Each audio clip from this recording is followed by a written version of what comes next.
কালো টাকা শেষ হয়ে যায়। ভারতবর্ষ থেকে সন্ত্রাসবাদ খতম হয়ে যায়নি, আসলে নোট বাতিলের মধ্য দিয়ে যাদের কাছে কালো টাকা ছিল সেই কালো টাকা ওরা সাদা করে নিয়েছে।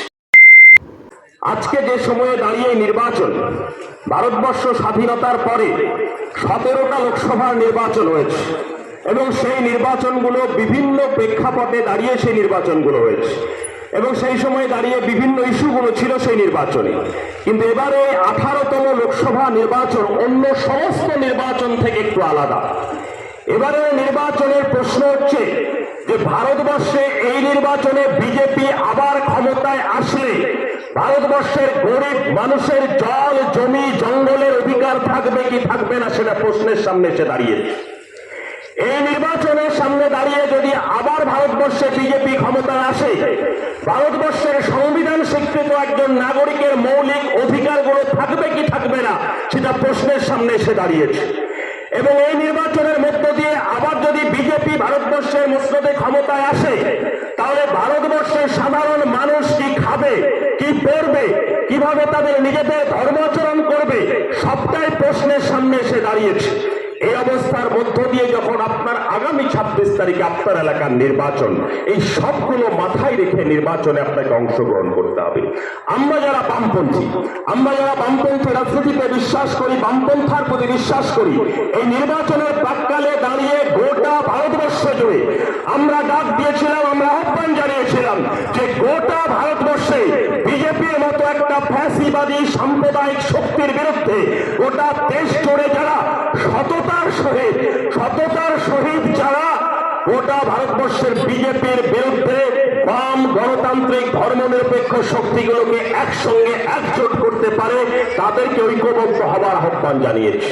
কংগ্রেসের মতো দল, অন্য ধর্মনিরপেক্ষ গণতান্ত্রিক দল সেই আহ্বানে সাড়া দিয়ে একসঙ্গে গোটা ভারতবর্ষে গঠিত হয়েছিল ইন্ডিয়া জোট।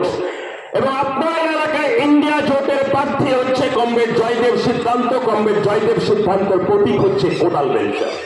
আপনাদেরকে ভাবতে বলবো, সেই সময়ে দাঁড়িয়ে যখন আপনাদের মধ্যে চিন্তা ভাবনার একটা দোলাচল চলছে, আপনারা অনেকেই ভাবছেন যারা দেশ জুড়ে বিজেপির এই ফ্যাসিবাদী রাজনীতি, বিজেপির প্রতিদিনের অগণতান্ত্রিক রাজনীতির বিরুদ্ধে পশ্চিমবঙ্গকে কারা বাঁচাতে পারে। যখন আপনারা দোলাচলে ভাবছেন, আপনাদের অনেকের মনে হচ্ছে যে পশ্চিমবঙ্গের শাসন ক্ষমতায় তৃণমূল কংগ্রেস আছে, তারা হয়তো বাঁচালেও বাঁচাতে পারে।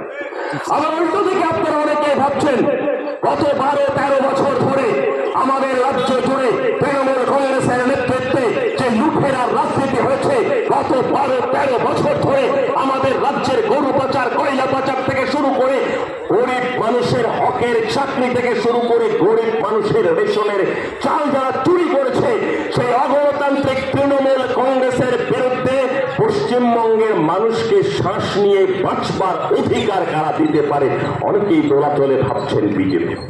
আপনাদেরকে সেই জন্যই ভাবতে বলবো, আগামী 26 তারিখে নির্বাচনে সামিল হওয়ার আগে কতগুলো বিষয় আপনাকে মনে রাখতে হবে যে কোন অবস্থার মধ্য দিয়ে গোটা দেশ চলছে। যখন আপনারা এই নির্বাচনে সামিল হয়েছি, আমরা অন্য রাজনৈতিক দলের যারা প্রার্থী হয়েছেন তাদের প্রচারের জন্য দেশ এবং রাজ্যের বড় বড় নেতা, শাসক দলের মন্ত্রীরা এখানে এসে উপস্থিত হচ্ছেন। অনেক বড় বড় কথা বিভিন্ন মঞ্চের সামনে দাঁড়িয়ে বলছেন। আপনাদেরকে বলবো বন্ধু, যারা বিজেপির হয়ে আপনার বাড়িতে ভোট চাইতে আসছেন, বিজেপির বিদায়ী সাংসদ সুকান্ত বাবুর হয়ে যারা ভোট চাইছেন, সুকান্ত বাবু নিজে যখন আপনাদের কাছে ভোট চাইতে আসছেন, তাকে প্রশ্ন করুন যে 8 থেকে 10 বছর আগে আমাদের দেশের এই প্রধানমন্ত্রী নরেন্দ্র মোদী আসনত্ব হিমাচল জুড়ে আম্বানি আদানিদের টাকায় যে হেলিকপ্টারে চড়ে গোটা ভারতবর্ষের মানুষকে যে স্বপ্ন বিক্রয় করেছিল, বলেছিল কি প্রত্যেকটা ভারতবর্ষের সাধারণ মানুষের ব্যাংকের অ্যাকাউন্টে নাকি 15 লক্ষ টাকা আসবে। নয়াবাজার হাটখোলা এলাকার সাধারণ মানুষ একজন এরকম আছেন, বিজেপিকে ভোট দিয়েছেন এরকম মানুষ একজন আছেন যে আপনার ব্যাংকের অ্যাকাউন্টে 15টা টাকা ঢুকেছে গত 8-10 বছরের মধ্যে, একটা টাকাও ঢোকেনি। আপনাদের অনেকের মনে থাকবে 2016-17 সালের ঘটনা, যখন আমার দেশের প্রধানমন্ত্রী আমার দেশের প্রধানমন্ত্রী বলেছিল যে নোট বাতিল করলাম, আর এই নোট বাতিলের মধ্য দিয়ে গোটা দেশের কালো টাকা নাকি সব বেরিয়ে আসবে। কাদের কাছে কালো টাকা আছে, আর ওই বিদেশ থেকে সুইস ব্যাংক থেকে সব কালো টাকা দেশে নাকি ফিরিয়ে আনা হবে। আর তার সাথে বলেছিলেন যে সন্ত্রাসবাদ নাকি খতম হয়ে যাবে।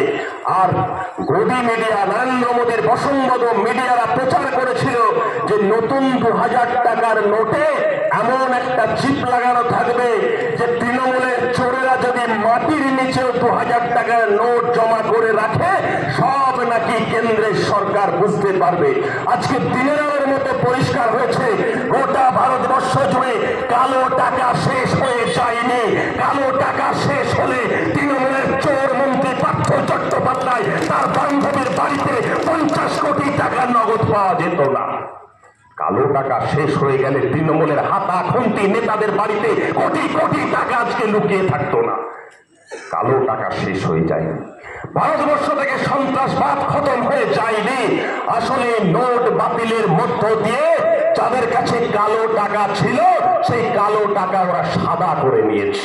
কালো টাকা সাদা শুধু তৃণমূলের নেতারা করেনি, কালো টাকা সাদা বিজেপির নেতারাও করছে। গোটা ভারতবর্ষ জুড়ে করেছে বিজেপির নেতারা, আর আপনার রাজ্য জুড়ে তৃণমূলের নেতারা করেছে। আর সন্ত্রাসবাদ খতম তো ভারতবর্ষের বুকে হয়নি, উল্টো দিকে আপনি দেখছেন 2000 টাকার সেই নোটে চিপ দেওয়ার গল্প আর কোন মোদির দালাল মিডিয়ারা করে না। আর আপনি চোখের সামনে আর 2000 টাকার নোট আপনি আর দেখতে পান না। প্রতিদিন এরা জুমলাবাজি করেছে।